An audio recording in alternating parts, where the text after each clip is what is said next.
I It's so told her, hard to tell Larson's Where's she apartment working at? right now. Uh, Doctor's office. Mose, yeah, right there on, where is it? I don't know, somewhere. But anyway, Dr. Golden Breaks. yeah, behind Dr. Bone Breaks, Oh, the eye doctor.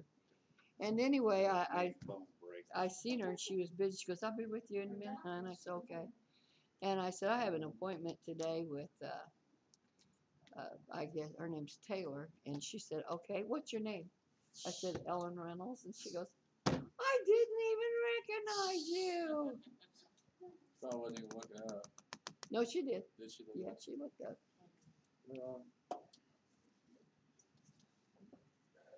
I think Joe might be listening down there in Florida. It's hard to say. Yo. I thought you was going to say this, but Oh, Nah, not so hard to say he's about sitting him. there, and that's about as far as it goes. Yeah, that's Are we- it. Good are story. we on the air? Yes.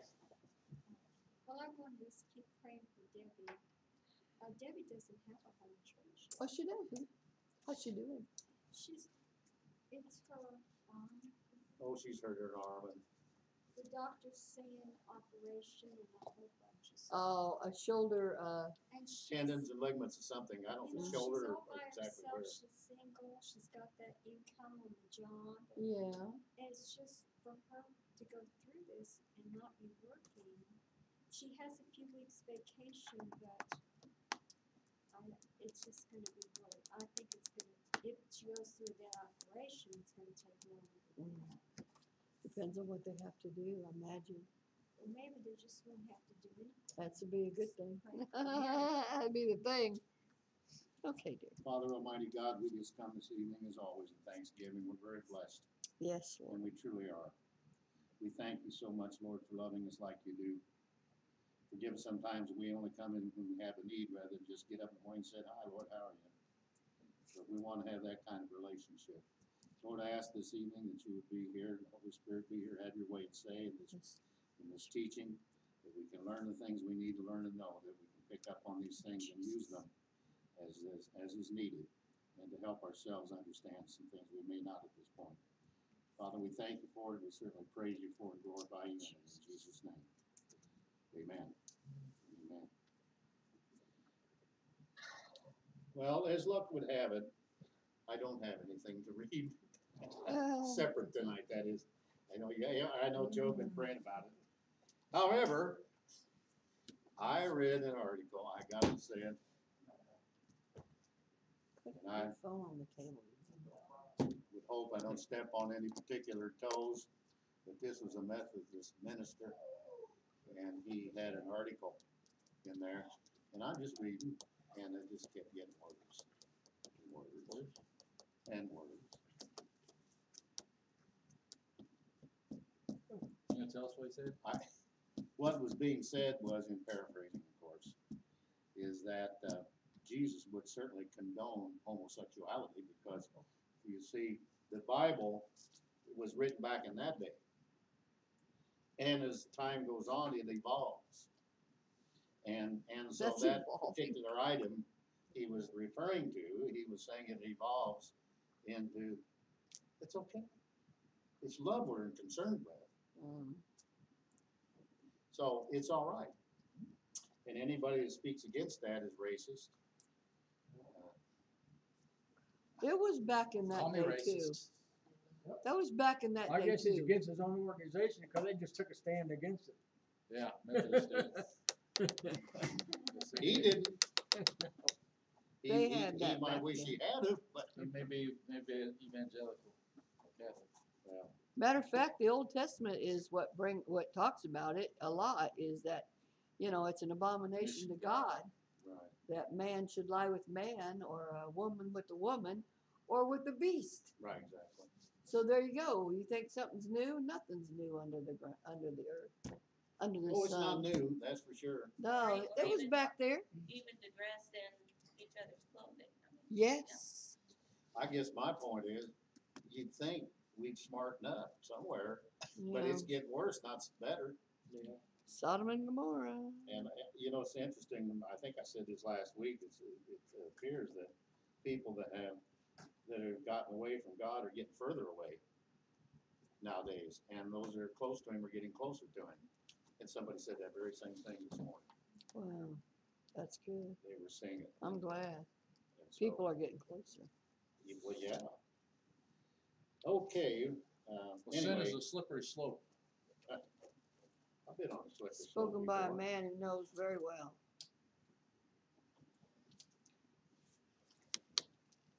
What are you giving her a thumbs up for, Nora? She's a woman. There you go, I know. He's a hound dog. What are you talking about? I'm Joe. sitting here with my good book open in front of me, behaving, and they're picking on me. Well, they should, Joe. You're just one of those people. You just got that kind of face. But I must say, you do look better than you did this time last week. He does? Not a lot, but I wasn't down here I was last hurting week. my yeah. Huh? Yeah, don't look any better than me. Okay, I can't help well, it. I had nothing to do with your looks. let us go on here. Okay. I'll And leave him we're in alone. the process of running outlining It's only wise fun I get through the entire book picking on you. of Isaiah. And we stop with the heading, and again, you might want to write these things down, or if you're recording, that's fine, but, and we're gonna read, of course, like we've talked. Charlie, there's 66 chapters in Isaiah. We'll be here a year, tried to tell you, So, and I know, I've read the first part, I'm thinking, oh God, please help me do better. Because it's all doom and gloom. I told Charlie, I told Charlie, I said, no wonder why Ellen's teaching on Psalms, thank God. no, it's I'm done with uplifting. Psalms. oh, you're done, Oh, yeah, I'm teaching on, Ephesians. Yep. I just knew Are that. you? if you come to church once in a while, you might know. It's, if you can get him to come, I'll be there. She was like talking it. to me. He's my ride. She was I didn't make it. She was being facetious to me. Is it? It's rich, isn't it? Pastor Gray taught on Ephesians for a year and a half to 2 years, and still wasn't done. Oh, you know, Ephesians got a lot of stuff in it, but we're not gonna be in a year and a half, 2 years. Yeah, well, He's probably much more spiritual than me. What chapter are we on, I Charlie? don't think it's spiritual, it's just a matter of how far back you dig, I think. Well, we're gonna start in chapter 28 today. And this is the title, Woes upon Unbelievers in Israel. And the chapters that this is entailing here is chapter 28, verse 1, and chapter 33, verse 24, and then everything in between there, actually. But let's take a listen to chapter 1. Again, this is kind of the woes of unbelievers in Israel. And then we'll go on. But he says, woe to the crown of the drunkards of Ephraim, and to the fading flower of its glorious beauty, which is at the head of the fertile valley, of those who are overcome with wine. Yep. And 33, then verse 24, because then, as usual, God does eventually intervene. And he says, and this is 24 of 33, and no resident will say, I am sick. They won't say that. The people who dwell there will be forgiven their iniquity. Did you say 24? 33, 24. So he's talking about the self-indulgent and the scoffing of Israel will be judged. But the remnant will advance, will be advancing the kingdom, and it will be very secure in the laying in of Zion of the stone.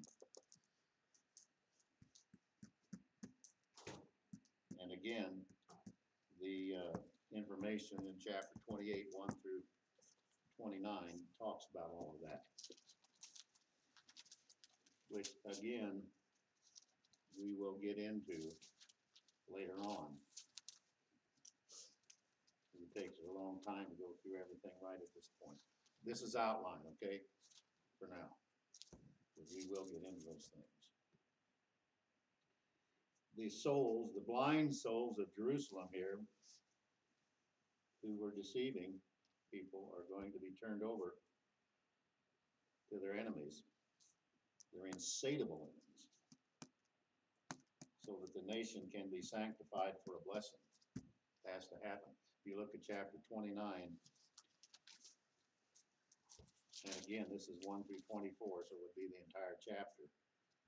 And this is what it's referring to, basically. The enemies are going to deceive them, but it has to happen so that the nation can be sanctified.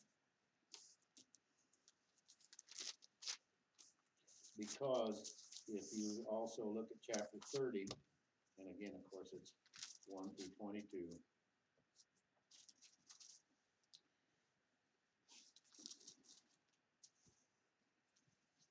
He talks about a rebuke of these things is the rebuke for trusting in allies rather than in the Lord. And in the time of the chastening and all of that, that's all designed to bring about faith. Yeah, he uses it. And of course, we'll see how that literally does happen. Because the people really should turn from the allies and they should trust in God. Because he's the only one who can bring down Assyria who's against them. If you look at chapter 31, look at verse 1 there, he says this. Chapter 31. It said, woe to those who go down to Egypt for help and rely on horses and trust in chariots because they are many, and in horsemen because they are very strong, but they do not look to the Holy One of Israel nor seek the Lord. Not trusting God. And if you turn over to chapter 32, look at verse 20. And what does he say? How blessed will you be, you who sow beside all waters, who let out freely the ox and the donkey. So judgment's going to fall on the enemies of Israel, but there will be great privileges given to the believers in Israel. If you look at 33, 1 through 24, then that's what it talks about.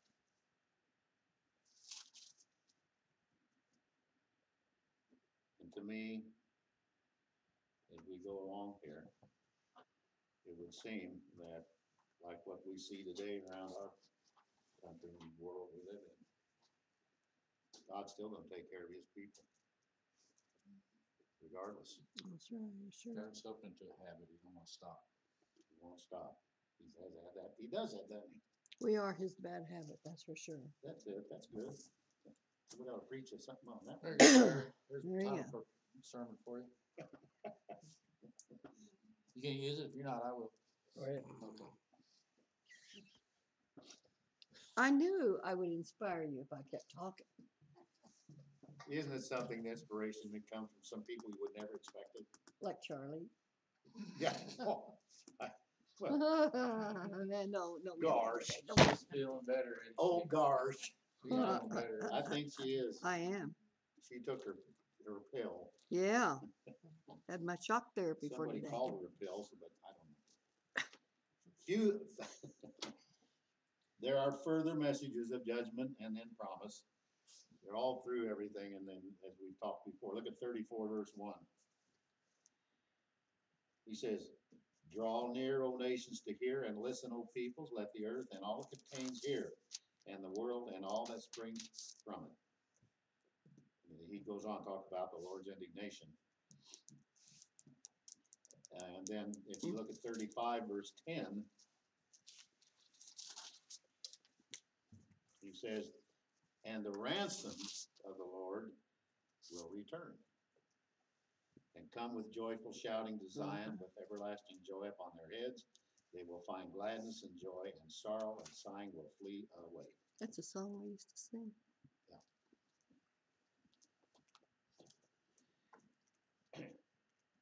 Now, of course, there was a lot of Gentile power back then, you know. And Psalm 34, the chapter 34, 1 through 17 is going to talk about the destruction of that power, of the Gentile power, because it will come to that is going to come to pass. That's what it's referring to. I get too long-winded here. I mean, too fast. You say. Oh, I was agreeing with you first thing. You what? Hmm. Does anybody got some tape down there? I've used it Well, all you see on that big opening on this? in his front of his face. Yeah, that'll work. That'll work great. All right. So the blessing of the redeemed is to see the kingdom of peace and certainly prosperity, you know, physically and spiritually. And chapter 35, 1 through 10 talks about that very thing. The coming kingdom. And then he refers in 36, verse 1, he refers to the book of Hezekiah.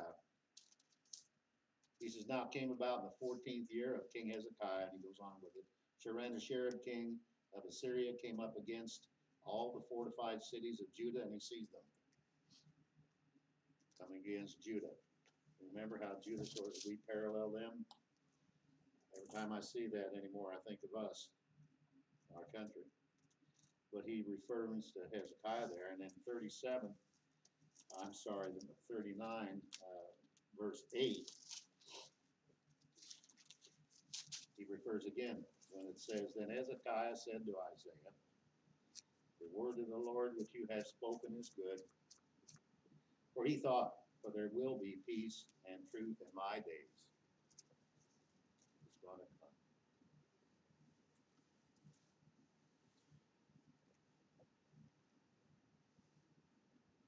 Looking back at chapter 36 for a moment, and now we're not looking back, I'm just going on.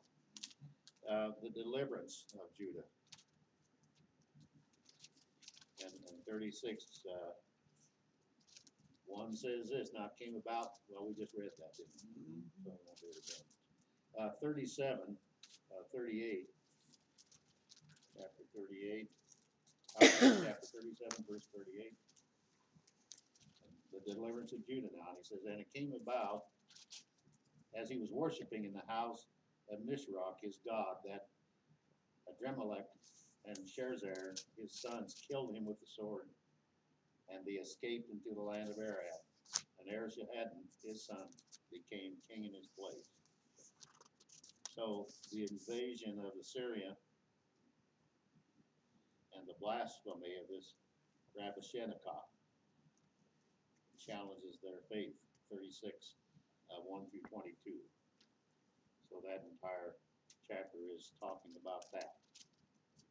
Okay?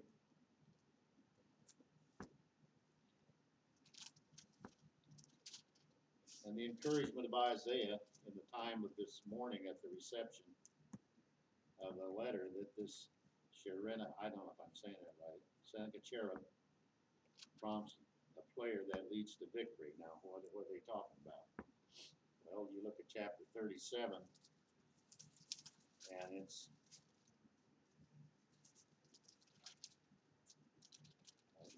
all the way through there. God destroys Assyria. And it's describing all of that. Okay? At one point, I thought we might read all that, but my goodness. That's why I said it could take a year. But we do get back to it as we go along. So, but again, doing the outline so it gives you an idea of what all these things are talking about. It condenses it, of course. That's why I say it's not too bad idea, may write it down, so kind of get it in your mind about things. The next heading, main heading then, is called the deliverance of Judah's king. The deliverance of Judah's king, and that's 38. And of course, again, 1 through 22.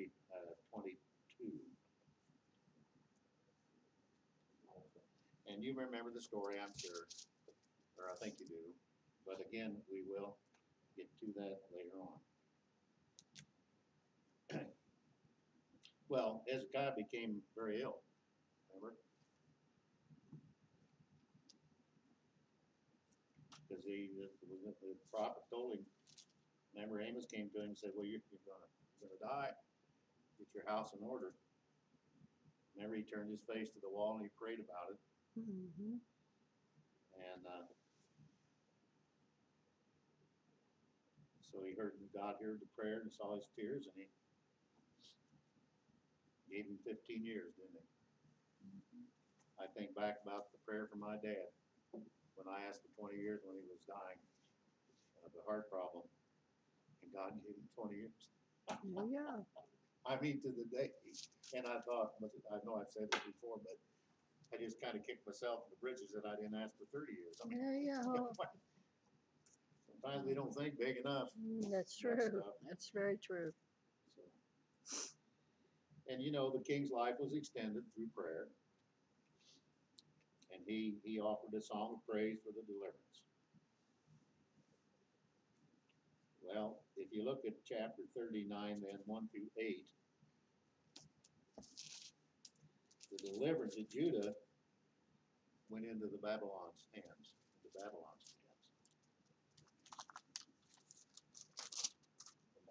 There was a letter sent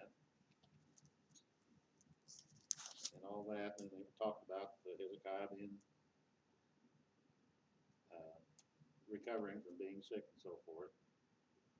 So what's Hezekiah do? He showed them all the treasure house, the silver, and the gold, and the spice, and all everything in there. He showed them everything.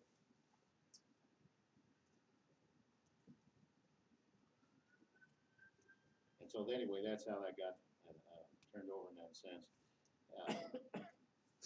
It was just his pride that did it, you know, exposing all that stuff to the treasures and to the king of Babylon. And then what happens? Prophet announces the Babylonian captivity. So up to there, you know, there's just a lot of judgment, a lot of things going on. But when you start in verse 40, now we're getting into the book of comfort. You need chapter 40. Chapter 40. Joe, would you make up 2 signs? And one says chapter on it, one says verse, and just hold it up for me so I can see when I scoop that. I'd appreciate that. Cue cards, you know. Just trying to. Well, you're doing that all right. Well, book of comfort. First, well, it's right there. Comfort, oh comfort my people, says your God, which is verse 1. And then chapter 66. Now I like how you're getting there. Yeah, very momentarily. Momentarily. And that is verse 24.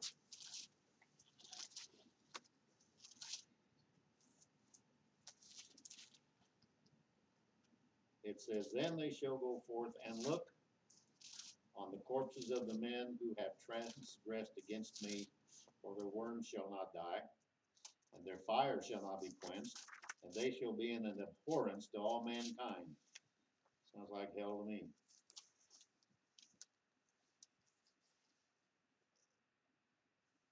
That's the promise That's chapter and the purpose, 66.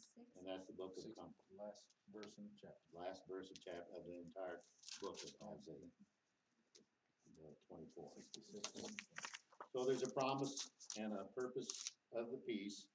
In 40, verse 1 we read a minute ago, it talks about that. Look at 48, chapter 48, verse 22. And again, we're talking about the promise and then the purpose of the peace. So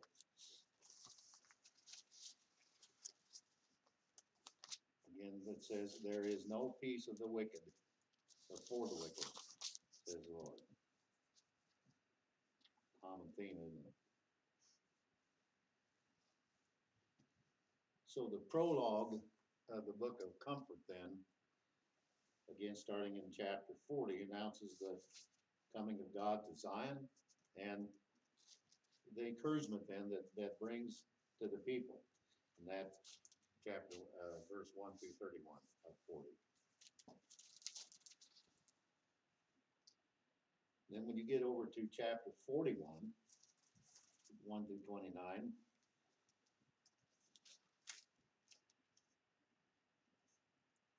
it's going to talk about the exhortation of God himself over the raising of the Persian deliverer, over his promises, and over the folly of the idols.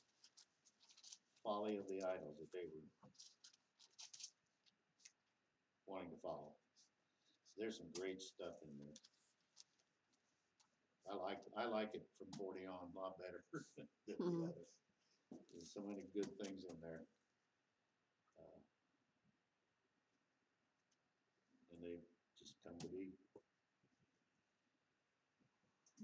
So the servant, well, of the Lord is raised up by God, very incomparable God. It causes praising to him.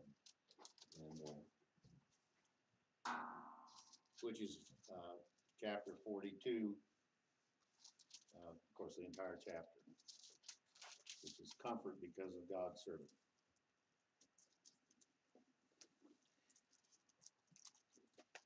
And you'll find as you go on into chapter 43 that the servant of the Lord is going to be regathered because they are his people, and everybody will see that his sovereign acts that he has done. 43:1, what does he say?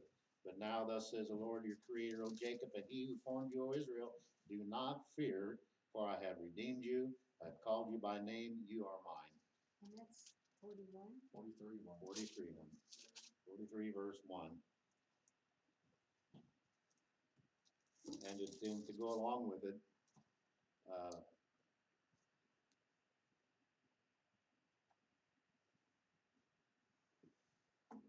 it's talking in 44 verse 5. We're talking about the sovereign acts and so forth. So this one will say, I'm the Lord's, and that one will call on the name of Jacob, and another will write on his hand, belonging to the Lord, and will name Israel's name with honor. And amen to that. And that's verse 44:5. Chapter 44, verse 5. And verse 6, he's going to talk about the ability of God over idols to control history because he's the living God, of course. And you get in here where the establishment of our friend Cyrus comes in there. And his shepherd, maybe Jesus, shepherd, and anointed servant is Cyrus. That's how he said it. And there's Trump in there. Shows the world. He's bringing the Gentiles into submission. 44 verse 6 says, thus says the Lord, the King of Israel, and his Redeemer, the Lord of hosts, I am the first, and I am the last, and there's no God besides me. And what does Lord 45, chapter 45, verse 2, verse 25 say? In the Lord, all the offspring of Israel will be justified and will glory.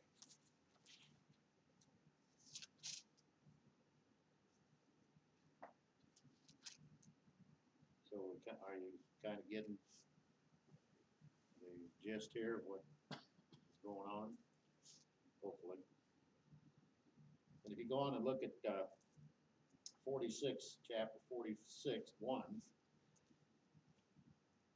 says that, and we're talking about the destruction of Babylon's idols here. He says, Bel has bowed down, Nebo stoops over, their images are consigned to the beast and the cattle.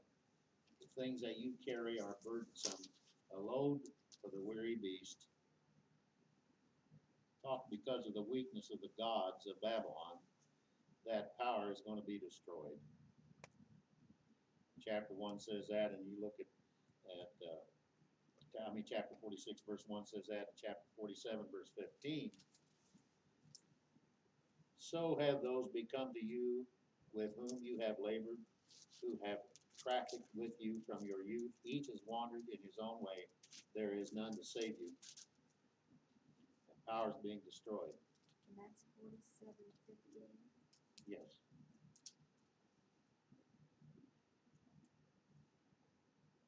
So based on these prophecies then, what the Lord is doing is exhorting Israel to note the oracles that have been written, to remember his love, and prepare to flee from the captivity.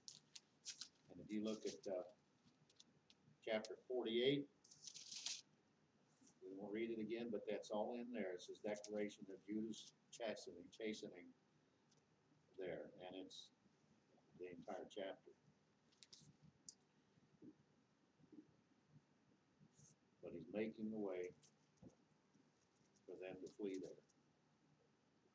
Charlie, you'd be half proud of him. I'm standing right with you. Are you really? Yeah, my Bible's got highlighted notes what it's, each one is talking about. Well, circle it so you don't forget.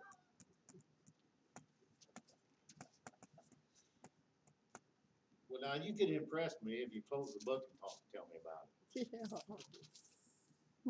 I gotta have mine open, but that'd be impressive. Hezekiah was told he was gonna die. He Oh, prayed no, to we've God. already been there. You didn't say what part, did you? Let's narrow it down, huh? I did. Yeah, you sure did. Okay, well, I will put up with you just because we love you. I don't know why I do. Speak for yourself. Seems like, you know. I mean, I like the last verse there in 48, you know, where it says, "There's no peace for the wicked," says the Lord. Then we come into the next title here called the Prince of Peace. And we know who that is. And it starts, of course, in chapter 49. This is where I wonder about our Jewish friends sometimes that don't believe in the Messiah. How do they rationalize these things away? Isaiah, for example, when he, you know, I don't see that, how that can be.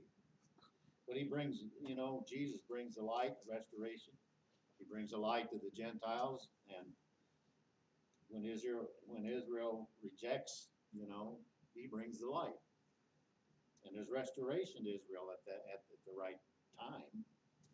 And if you look at 49, of course, again, it's going to be 1 through 26. And again, we will be going through all of that.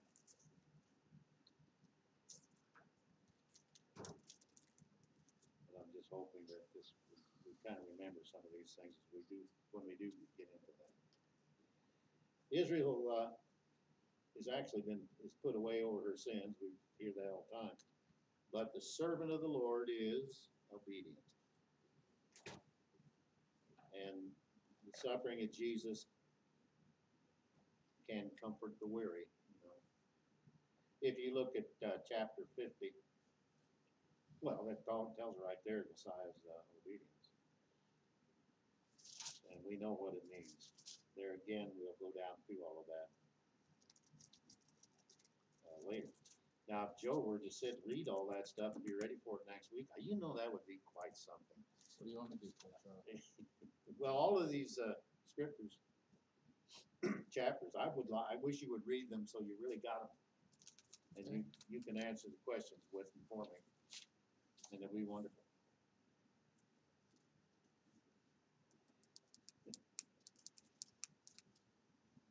I'll read the book of Isaiah for you. Yeah, I better not sleep. I gotta sleep with one eye open, I suppose.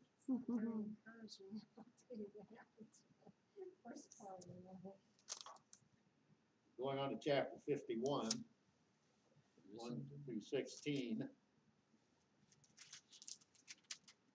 It's amazing to me. Even that first chapter, or the first verse there, can't you just hear it? Listen to me, the way it's written. Sounds like he's saying, hey, listen to me. You who pursue righteousness, who seek the Lord, look to the rock from which you were hewn. That's made of gel, in case you're wondering. And to the quarry from which you were dug. You know, rock, quarry. Metaphorically speaking. Metaphor means, okay, I'll leave it alone. So, Israel is put away over her sin. We said the servant of the Lord is obedient. But the chosen Israel, which was the promised nation, should be looking in faith to the Lord for another return back to their land again. That again is chapter 51. And then 51:17 says this. And it's talking about Israel should wake up because of dominion. And that's going to replace the slavery since God has come to rule in Zion. But in 17, he says, 51:17, rouse yourself, arise, O Jerusalem, you have drunk from the Lord's hand the cup of his anger, and the chalice of reeling you have drained to the dregs. Boy, not very nice to me, was it?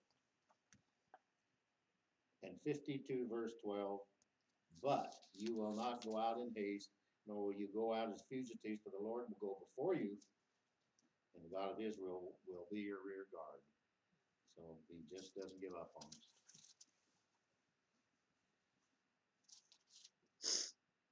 And the suffering servant and the blessings of redemption will come to the nation, and grace for the Gentiles.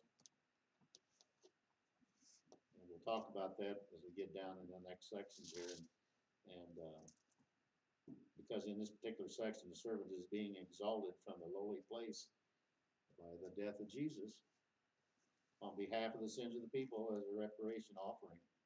52:13. Behold, my servant will prosper. He will be high and lifted up and greatly exalted. And 53:12. Therefore, I will allot him a portion with the great, and he will divide the booty with the strong. I've heard it said the booty means souls. Because he poured out himself to death and was numbered with transgressions, yet he himself bore the sin of many and interceded for the transgressors. And we know that, don't we? Mm-hmm. We're coming up on that very famous verse. I know we use it on that every day. So the people then of God, therefore, will be blessed with the redemption, and dominion, by the way. If you look at chapter 54, that whole chapter is going to talk about that. And it is the promise of Israel's restoration there. And grace will be extended to all Gentile sinners, by the way, who trust in the Lord. If you look at 55:1, talk about that, he says, everyone who thirsts, come to the waters, and you who have no money, come, buy and eat.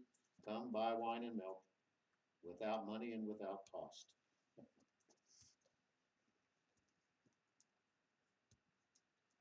And that's grace. 56:8.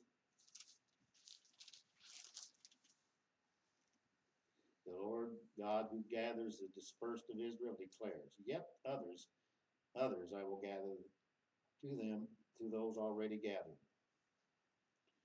And that's the Gentiles.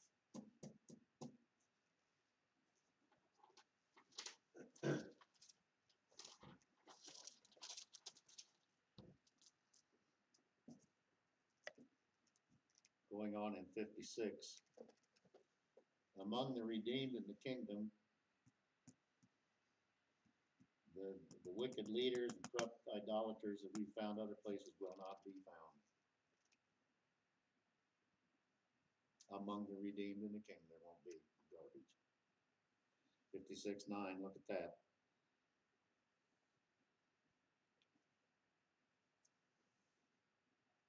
All you beasts of the field, you beasts in the forest, come to eat. And 57:21 goes on to say, and there is no peace, says my God, for the wicked. Good, go.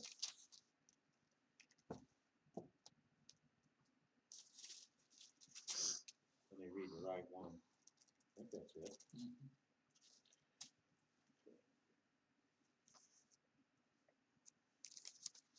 So it sounds like the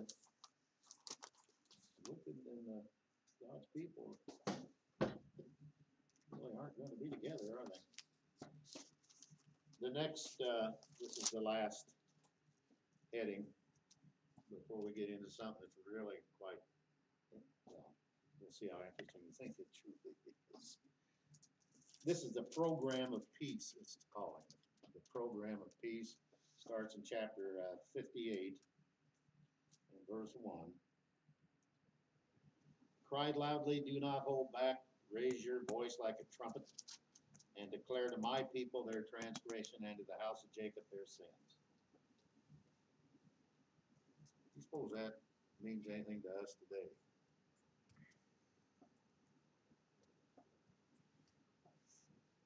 Must mean something.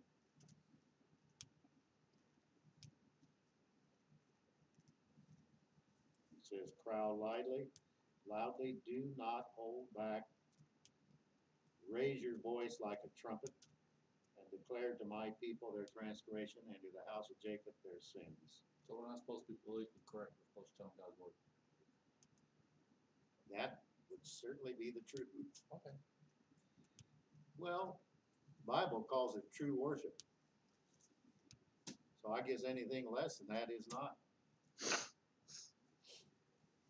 I'm taking it that they all fasted and asked God forgiveness. They cried out to God. Yeah, I think if we did that today, it would help a great deal. Of course.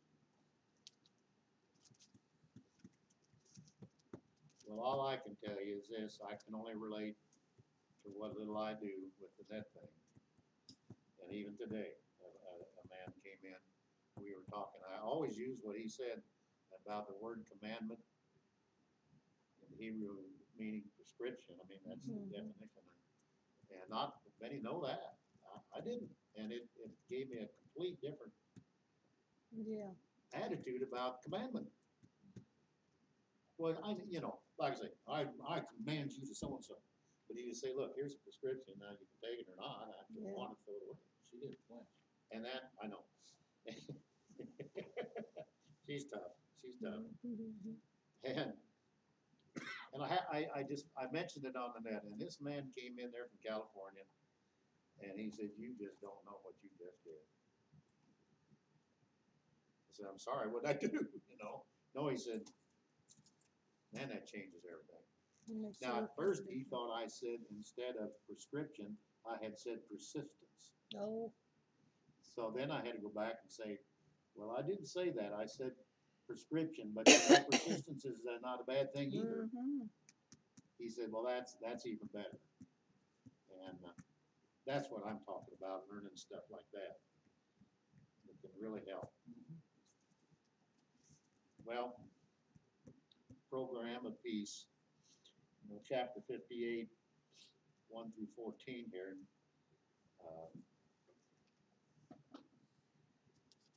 In view a lot of faults, and there's an awful lot of this ritualistic worship in those days.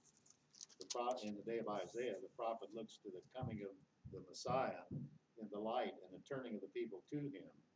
And that's what chapter 58 is going to be discussing and talking about when we get into it. Israel, we all know, was condemned for the depravity that was going on and the sinfulness, and eventually is going to be converted by the Redeemer in Zion, whenever that is, with the covenant through the Spirit. Through the Spirit. So chapter 59 through 21 is going to address all of that. It's the sins of Israel, but the redeemed would come in as a result of the things that Jesus came to do. There's so much there. I've marked up Isaiah so much from after reading it.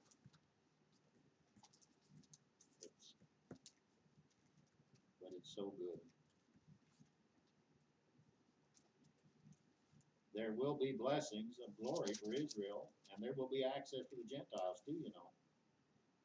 But there has to be, and there is, following a short period of affliction here. And when you get into chapter 60, you're going to find out about that. And again, that's an entire chapter relates that sentence right there. There will be a blessing of glory for Israel and access for the Gentiles, but there is a short period of affliction first. And chapter 61, again, the entire chapter, the blessings of Messiah will be filled with the Spirit of the Lord to fulfill the work of redemption and deliverance in the Messianic age.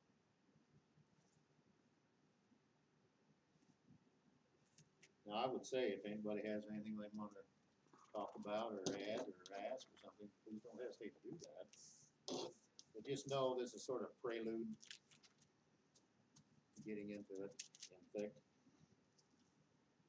I'm just thinking, you know, a lot of times we fast and pray and ask God to forgive us, and He does forgive us, and then we turn right around and we end up doing the same thing again. So do we really mean? Well, at the time we really mean it, and we sincerely mean it. But what you forget is some of these things, I know that we all have strong willpower, and we ask God to forgive us of our sins and help us not do them again. But what we really need is the help of the Holy Spirit, because we on our own, sometimes we just can't overcome things without God's help. You have to ask God. The Holy Spirit has to help you. And so what happens to the majority of us is the devil ends up condemning you to the point where you don't even come back to church anymore. Well, look at there. See there? You repented, you went back in there and did that again. And you can't let the devil do that to you. It's just like a baby learning how to walk. Get up, ask the Holy Spirit, Lord, I don't have the power to overcome this, but through you and your word, all things are possible. You can help me overcome anything. And when you ask God for His help and the Holy Spirit, I'm not saying the first time you're going to not fall off the wagon or whatever it is that's wrong or cuss or whatever it is that you think, maybe, I don't know what it might be. With me for a long time, it was just overeating and stuffing myself. That was the way I comforted myself, because I thought, well, this is not a sin, but it was. It was hurting me. But if you ask the Holy Spirit, tell Him, I can't do this all by myself. I mean, there's no way we can handle the big job sometimes that God gives us, whether it's a ministry or whatever, husband, wife, mother, sister, brother, whatever it might be, uncle, aunt, the jobs that God gives us in life, we cannot do them without the Holy Spirit and His wisdom. And we make a lot of mistakes sometimes even then, because we did it in the flesh instead of following the Holy Spirit. But I'm just saying that if we repent, get on our knees and repent sincerely, and ask the Holy Spirit, because a lot of people repent sincerely, and then the next day they're right back out there doing the same things. And it's not because they weren't sincere. It's because they need the help of the Holy Spirit. They're not strong enough. He's our strength. Mm-hmm. And don't let the devil condemn you because you've made a mistake. Get up. The only way you're going to lose is if you quit. That's the only way you'll ever lose in this race, is if you quit. If you keep on trying and you ask God to help you, you're going to make it. Sooner or later, you will make it. I just wanted to stick that in there because I was thinking about how many times people fall or fail, and then they're embarrassed when you say come back to church. And they were sincere. I mean, they started out being sincere, but they didn't ask the Holy Spirit. I was thinking about that Jim Jones character. He started out on the right trail, but what did he do? He forgot to ask the Holy Spirit to help him, and he got off on the wrong trail. That's the only way we can keep our salvation intact, is renew a right spirit within you every day. Ask the Holy Spirit to help you make the right decisions and help give you the strength to make it through the day and say the right thing. Just like it's the Holy Spirit is so strength and help. If we depend on us, we just don't make it sometimes. Well, how about y'all? I don't depend on me ever anymore about anything. You mess it up anyway. Well, going on here, chapter 62 and 63, Isaiah is wishing to see the promise of the glory being fulfilled, and so he prepares and he calls the people to God, who's going to defeat all of the enemies. If you look at it, 62 is talking about the future. That's what he said of Jerusalem. And 63 is God's vengeance. So, and this is coming, you know. So in response to the mercies of God for his people of Israel, the nation will confess its sin, calling for a demonstration of God's power. And chapter 64 relates to that. And in response to the prayer of Israel judgments, they will end up purging the rebels from Israel and prepare that remnant for the consummation of the ages. And how they're going to do that? Well, there's going to be a new heaven and a new earth and a new Jerusalem, and all of the peace and prosperity that it has to provide. And chapter 65 alludes to that, the entire chapter, of course. And then you get to 66, the entire chapter. The Lord will be worshipped, and he will be worshipped in sincerity, and he will comfort the remnant, and that's we call it the great day of redemption. And that's the outline, basically, of Isaiah. We're going to get into, let me just tell you what we're going to do next week here. Joe's going to love this. And I'm finding out some very interesting things. Who knows? Now, Pastor, it's not fair for you to say you know. Qumran. You know what Qumran is? Or what that is, anybody? Except to them. You know, I don't know. You don't? Joe, get off of there.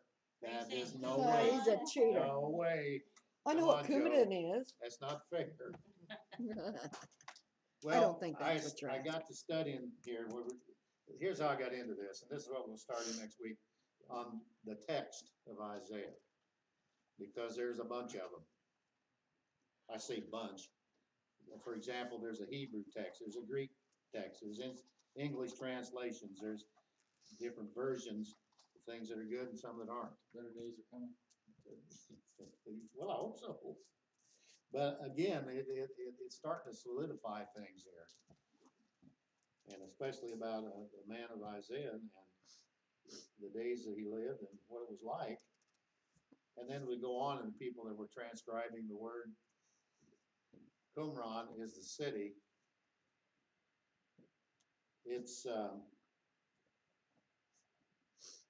well, let's see, it's down there between Jerusalem and then the Dead Sea, the beaches and things, it's right in there. It was a town that at first was inhabited by the Pharisees entirely in those days. Well, there weren't any Christians around. And then later on, the Sadducees had taken it over. Eventually, Jews got in there that were more godly than either one of those others, but they weren't entirely that. But that's where the Dead Sea Scrolls were found, in those caves around that place. And we're gonna learn about that. And I found it interesting. I'm getting ahead of myself here a little bit, but remember when Abraham, and he talked about it in one of his sermons not long ago, when he went up to plunge that knife down in his son like that, and all of a sudden there's a goat, and thinking, the Dead Sea Scrolls were found by a shepherd who was chasing his goat, and the goat ran into the cave, and he chased it in there, and that's how he found all this. Huh. And he found the jars these are in. Now there's a lot more. There's a lot more caves around there, and there's a whole lot more other stuff there too, you know. But that was the beginning of that, where he found them. He even got down in deeper. He could see where men had sat at places and had been writing back in hundreds of years before, of course, and that was all set up. They were hiding from the Romans. They had to hide it, and they hid it so well we didn't find it for all this. What was it, 1947 or whatever it was? Does that sound right? I think that's the year. And so, you know, the New Testament's just really new, if you think about that. And so I just found the parallel of the goat with Abraham and the goat giving us the scriptures is quite something. And in what I've studied so far is they're true. We know that anyway. But you start to get into translation situations here and questions about it. What's good, what isn't good, what's better than another, and that sort of thing. They did find that five of the scriptures that were given, or 5 or 6 of them, were absolutely counterfeit and false. They weren't true at all. But they were able to find that out. So they've never presented it, of course, to anybody. Why would you do it? You know? But it's so interesting to see that, how those were found in that way, because it just shows it. And look what they've been finding. You know that, don't you? They found the city of Nazareth. You know, people tried to say Nazareth didn't exist. Well, they certainly found that, and all those things, and the Red Sea and the stuff in it where they can see where things did happen. So I'm just thankful to be learning stuff here about all of this, because it just brings it down to the nitty gritty of reality. That's all. There you go. Yeah. So, but we're going to dig in on that. And like I said, there's a lot of information. I hope we can all get it. To me, it's really worth it. So, I'll keep these things in order. I won't have a clue what I'm doing. I know, don't say it, Joe. Anybody have anything?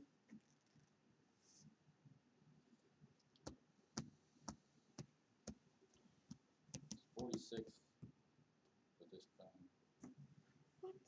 What? 46. 46 what? What? 46, 1946. What was it, 46? Well, pretty close. Yeah.